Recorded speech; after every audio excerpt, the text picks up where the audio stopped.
Hi all. ரொம்ப நாளைக்கு அப்புறம் இன்னைக்கு வெதர் கொஞ்சம் ப்ளசன்ட்டா இருந்தது.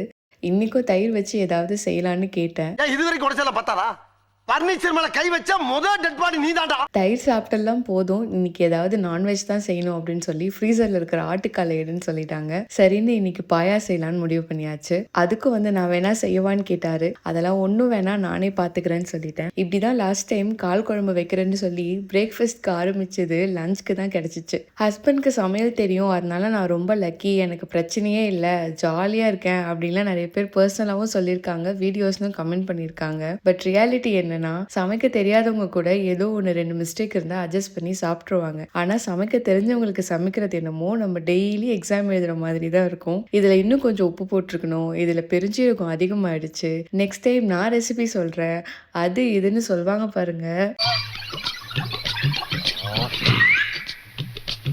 சூடு ஓகே, சுகர் கம்மி.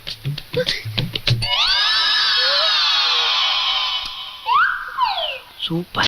எனிவேஸ், ஜோக்ஸ் அப்பார்ட், ஜாலிக்கு சமைக்கிறது வேற, நம்மள மாதிரி ஜோலிக்கு சமைக்கிறது வேற. நாங்கள் 2 பேரும் இது ஒரு ஷேர்ட் ரெஸ்பான்சிபிலிட்டியாக தான் பார்க்குறோம். நல்ல சாஃப்டான கல் தோசை கூட பெப்பர் தூக்கலா செம ஃப்ளேவர்ஃபுல்லாக ஒரு ஆட்டுக்கால் பாயா, இட்லி, இடியாப்பம், தோசை, சப்பாத்தின்னு எல்லாத்துக்குமே சூப்பர் காம்பினேஷன். உங்கள் வீட்லேயும் இப்படி யாராவது இருந்தாங்கன்னா கமெண்ட்ஸில் சொல்லுங்கள்.